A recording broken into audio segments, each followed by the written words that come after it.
নিরীহ হিন্দুদেরকে ঘর থেকে তুলে নিয়ে একজন নরসুন্দর যিনি সমাজের মানুষকে সুন্দর করতে জানে, সমাজকে সুন্দর করতে জানে, তাকে নিয়ে তিনি সেখানে মৌলবাদী গোষ্ঠী একটি নীল নকশা করে তাকে তার ছেলেকে নির্মমভাবে অত্যাচার করছে। তার প্রতিবাদ জানাচ্ছি, তীব্র নিন্দা জানাচ্ছি। অনতিবিলম্বে ওই উগ্রবাদীদেরকে গ্রেফতার করে তাদেরকে মামলার আওতায় এনে খুব দ্রুত মামলায় তাদের শাস্তি দিতে হবে। আমি আর বক্তব্য দিতে চাই না। আমার শেষ কথা, সারা বাংলাদেশের হিন্দুরা কোনো অন্যায় অত্যাচার করে না, কোনো সন্ত্রাসী কর্মকাণ্ডে যায় না, কোনো উগ্রবাদী পন্থায় যায় না। অতএব ডক্টর মোহাম্মদ ইউনূস সাহেবকে আমরা বলবো, আপনি আমাদের প্রধান উপদেষ্টা, আপনি আমাদের বাংলাদেশের প্রাণ, আপনি জনগণের একমাত্র অধিকারের প্রাণ বলে বিশ্বাস করি।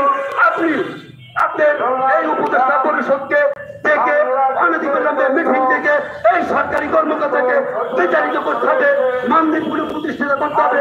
আগামী রবিবার থেকে ১০ এপ্রিলকে সময় দিয়েছি। আমরা নাইলে সারা বাংলাদেশের রাস্তার মধ্যে শুয়ে প্রতিবাদ এবং যতদিন আমাদের কোনো প্রতিষ্ঠা না হবে ততদিন আমরা ছাড়বো না।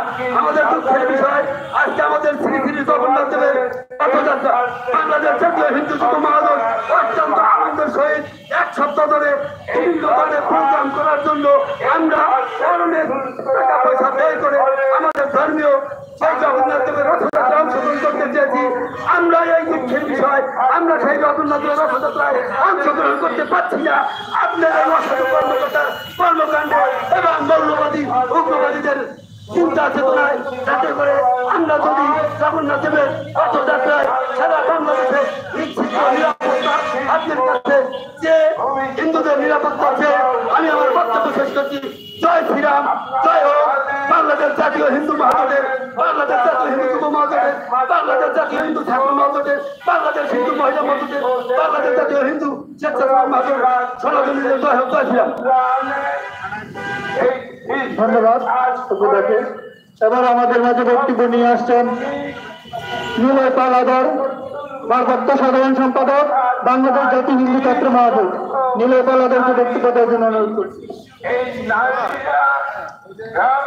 আপনারা জানেন আজকের আমাদের এই প্রতিবাদ নতুন না, কারণ এই বাংলাদেশে কয়েকদিন পরে পরে বিভিন্ন মন্দিরে ভাঙচুর হয়, হিন্দুদের উপর আক্রমণ হয়, ধর্ষণকালে নির্যাতন।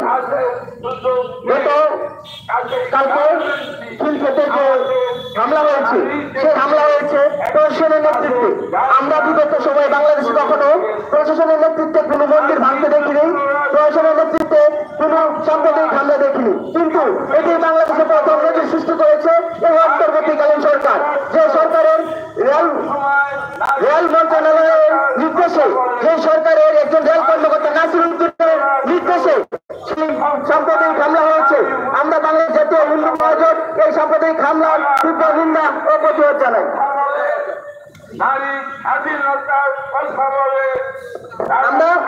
আমরা মনে করি এই সরকার হিন্দুদেরকে নিরাপত্তা দিতে ব্যর্থ।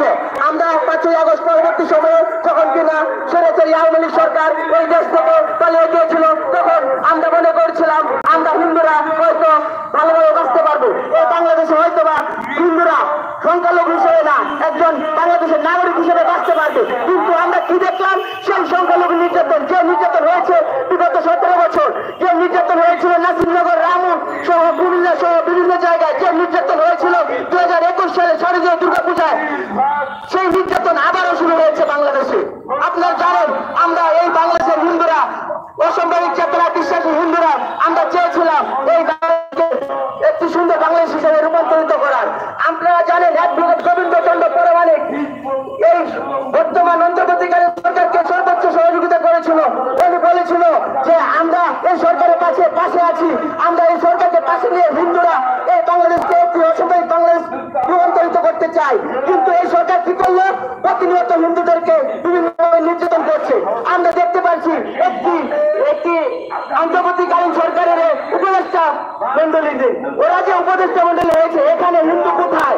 এখানে একটি নামদারি হিন্দু দেওয়া হয়েছে, যে কিনা বিধান, ডক্টর বিধান, সেই